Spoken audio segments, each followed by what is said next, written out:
right, biomechanics, this is the last piece of information that you're going to need for your final. I'm going to keep it super duper simple, okay? Not going to go into a lot of detail, but you have to know what this is just in terms of general overview about mocap, motion capture. So first, let me preface the reason we have this is because of our eyes. Our eyes, although they're great, they are not reliable to motions that happen fast. Our eyes are limited to how many photos per second. We call it frame rates. How many frames per second? Things that we see as movement are actually just a flip book in our eyes. You know what I mean by a flip book? You take still pictures and you flip it real fast and it looks like things are moving, but you know it's not. It's just like if you think about a flip book of a clock, you see the clock handle going from here to there to here to there.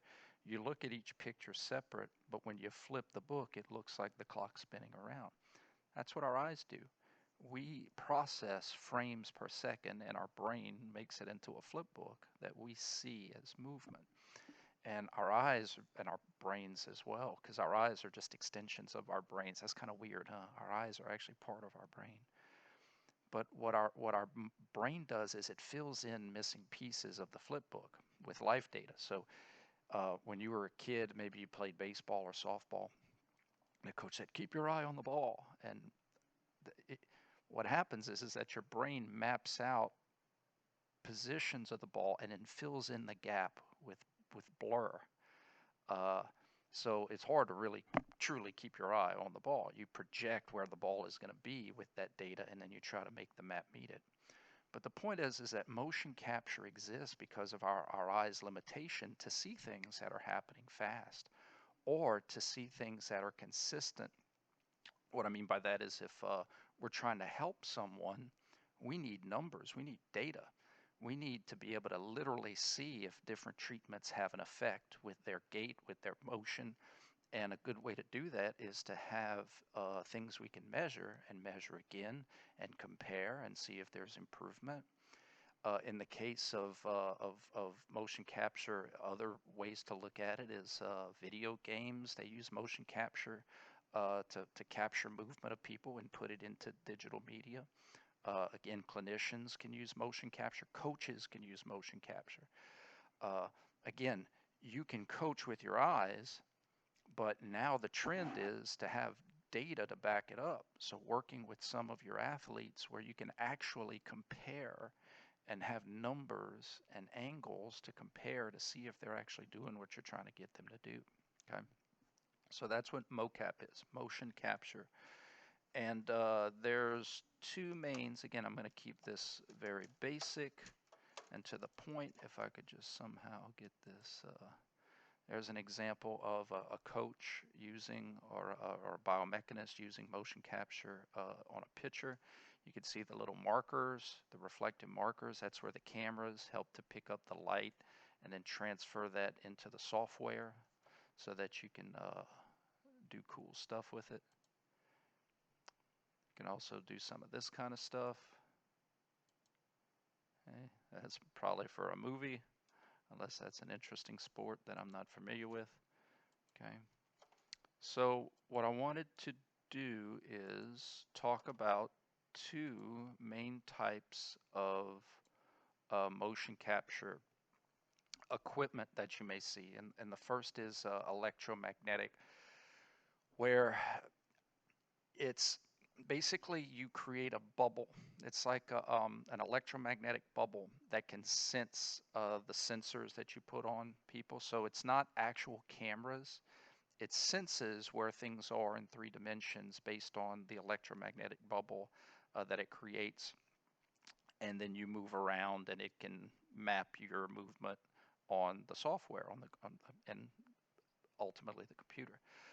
Pros and cons, super easy. You just slap on the sensors, you get in the bubble, and you're ready to rock and roll. So there's not a ton of calibration. There's not a ton of making sure all the cameras are working right. It's easy, convenient, but you're limited to movement within that bubble, right? So you can't really do a lot of running and crazy motions. You have to stay within the bubble. But if you are looking at things within that bubble, it's really cool, really easy. And then the other main type of system is where you have cameras, okay? And that's the systems that you're familiar with where they actually have reflective markers. And the better systems have more cameras. And those cameras are sensing those markers in all those different dimensions and getting a picture of where those bones and joints are located. And obviously change in position is motion, okay? So again, to summarize before we watch this short video, motion capture is a tool that biomechanists can use, coaches can use, clinicians can use, because we can't rely on our eyes. It's like eyewitness testimony is not very reliable. Our eyes are not very reliable for uh, comparing things over time. So if we can somehow get things uh, fixed numbers, data that we can compare and contrast, then it makes our lives as clinicians a lot easier, because now it's not just take my word for it that this treatment is helping you. Don't take my word for it that my coaching tips are helping you. Let's look at your performance where there's no ambiguity, there's no subjectivity. Look at how your shoulder position has changed because of the treatment or the coaching or the tips or the techniques we've instituted, and look how that change in the shoulder position has increased your velocity. That's the kind of stuff we're talking about. Or if you're working with someone's gait, uh, and you're trying to show them that what you're using in terms of your therapy, rehab, or techniques are helping, it's great to have some data, some objective data that you can compare and contrast, showing improvement. Hey, look, last week, here's where we were on your gait improvement, and look at where we're at now. Keep doing what you're doing.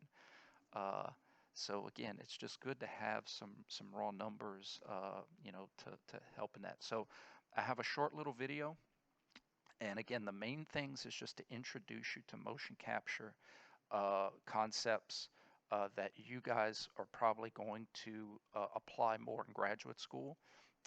Probably a lot of the therapy schools that maybe some of you go to have biomechanical labs that are going to have electromyography, force plates, and motion capture. And it's in those labs that you're going to learn how to use the tools and how they work. And there's a lot of different types of systems, so it depends on the systems you guys have. But I wanted just to introduce you guys to these concepts in this undergraduate class, so that way at least you've heard about it for when you go to grad school, okay? We'll watch this short video, and then we'll call it a day.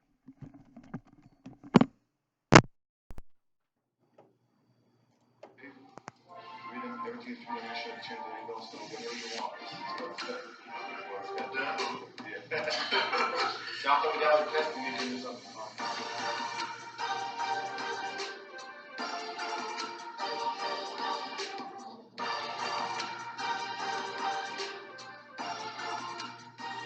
All right, guys, so today I'm going to be bringing you guys something that's new and exciting, something that is pretty unique to my fellowship here at Texas BAC, and that is their gait analysis biomechanical lab. So with the development of videography and cinematography, it became possible to capture image sequences of the human gait that were really not noticeable with the human eye before this. A key benefit of the emotion analysis is that it allows us to improve our clinical decision-making process. Using the objective data from the lab here, we can utilize that information to alter and to come up with better treatment plans for our patients with spinal pathology. So we're going to talk to Dr. Hadas, who's the director of the lab here, and he's going to tell us a little bit about the lab, and then I'm actually going to try the gait analysis today myself. So, all right, so we got Dr. Hadas here, who's the director of the Spine Gates Biomechanics Lab. Dr. Hadas, how are you doing today? Good, how are you? Good, good. Thank you for having me in your lab today. Can you tell us a little bit about the lab and maybe show us around a little bit? Yes, absolutely. So we opened the lab about 5 years ago, okay? And the goal of the lab is to generate function outcomes for the patients in before and after the intervention. We have a couple of cool tools in the lab. The first one is a human motion capture. So in all the room, surrounded by infrared cameras.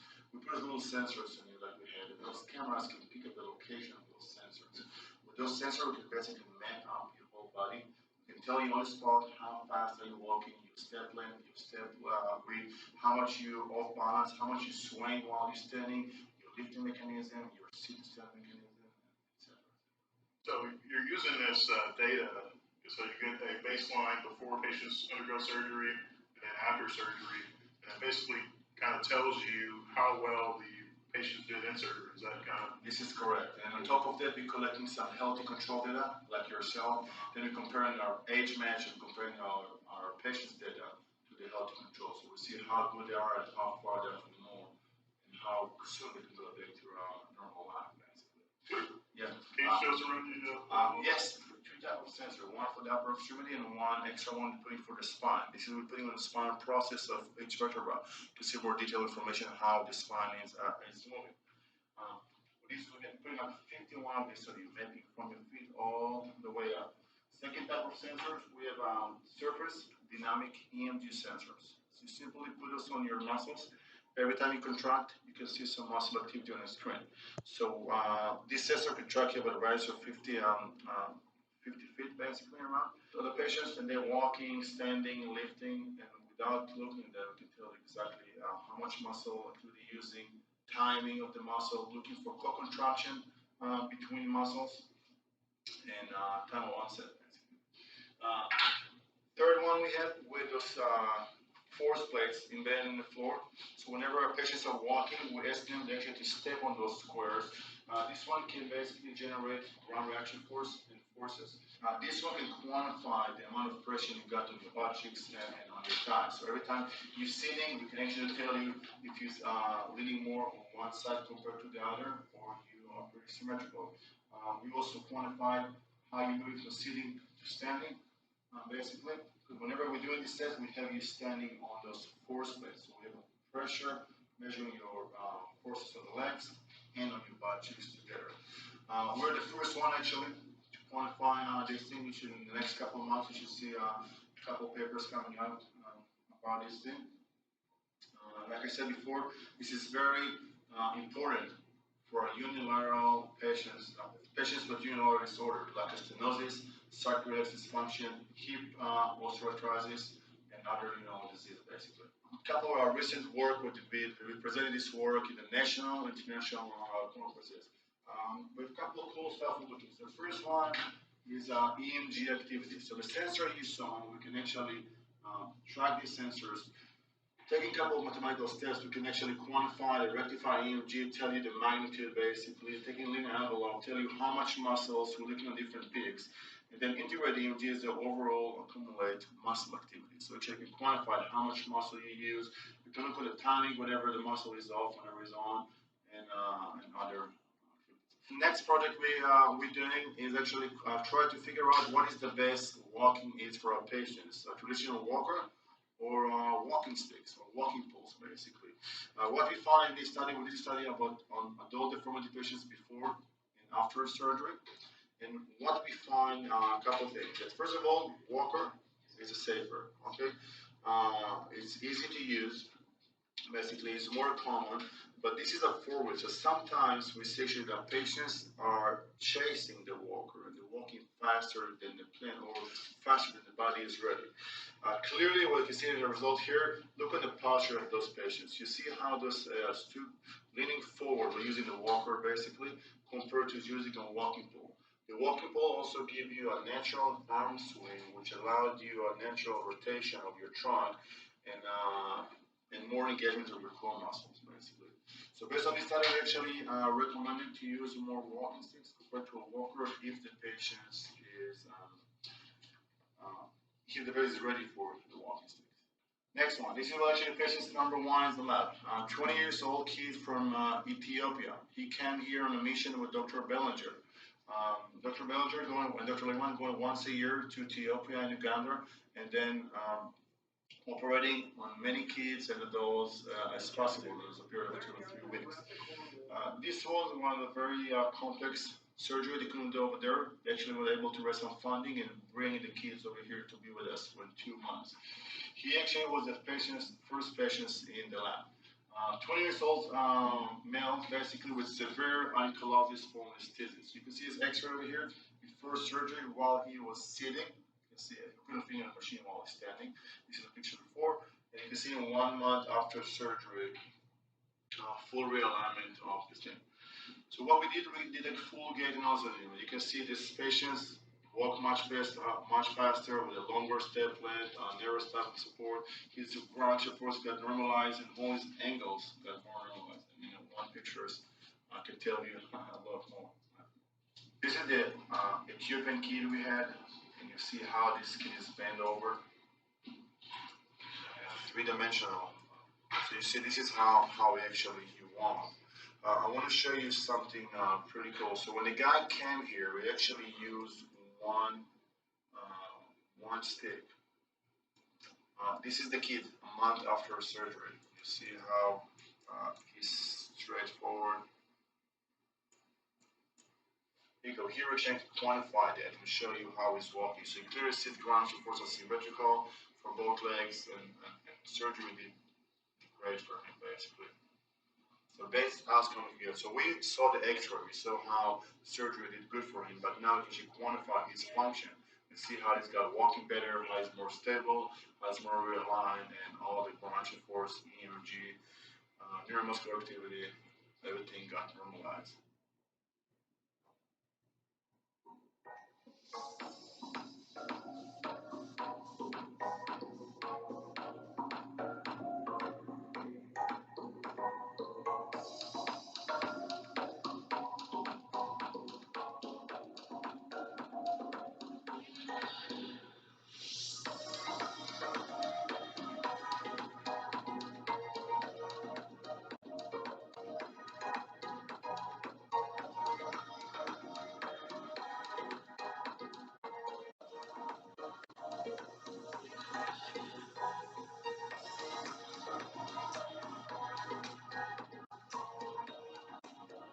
The only thing we see is that basically the dose on him, right? You know what Bethany is doing right now? She's actually labeling, telling the here which marker is which, and then she's connecting all the dots together. So the four squares over here are the one that you see on your hand. Everything you see in blue are the sensors on your back, basically. Everything you see in red are the sensors on your left side. So this is your left arm. So everything you see in green are sensors on your right side. This is your two arms, basically looking from the back. Everything is three-dimensional, so you can change the angles and everything. We put some extra marker for the spine because we're looking for more details, information about the spine. This is the one here on the SAS and the class. Left leg. And slowly ensure you're getting a stick man.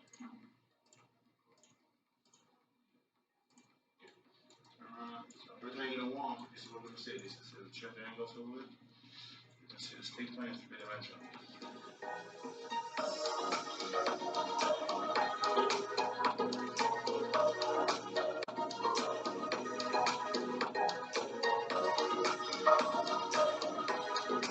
Here what measuring, basically measuring balance step forward. I want to see basically how our patients are moving and how efficient the more patient are swaying, less efficient and wasting more muscle activity during the test.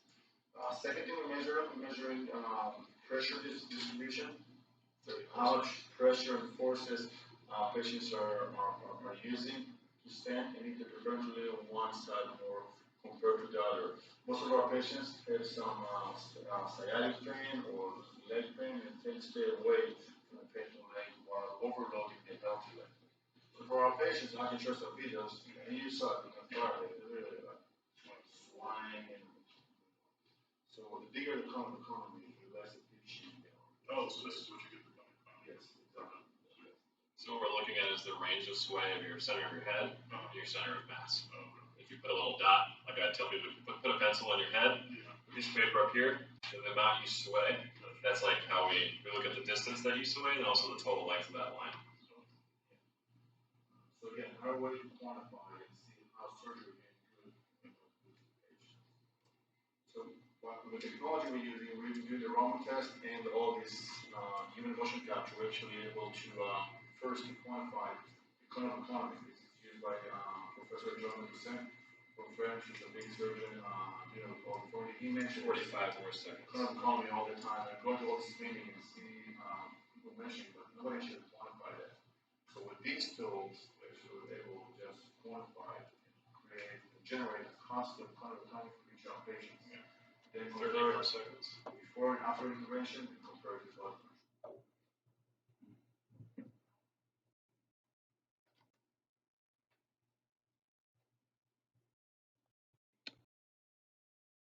What I wanted y'all to see is a nice pretty bow on the introduction to biomechanical tools. This lab has full integration of the main three tools that I introduced to you guys. You have a sunken force plate.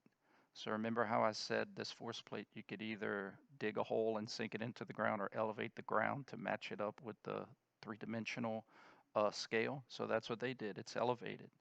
It's extended so that way the person walking across can normalize their gait and try to walk normal when they cross over where the sensors are. So you have force plate, you have electromyography. That's was the little sensors that they're putting on the muscles to measure muscle activity. And then you have all those reflective markers that are motion capture. And so they can sync all of that information. And obviously, the more kinds of information you have, the better clinician you can be, the more information you can have on a patient or on an athlete. And with more information, the more you can help them, whether that's improve their performance or help them to minimize injury or to help them, rehab from injury with biomechanical techniques and improvements, whether that's sport or activities of daily living, okay? So force plates, electromyography, motion capture. That's the take-home point, and know the difference between the three, okay? All right, guys. We'll see you later.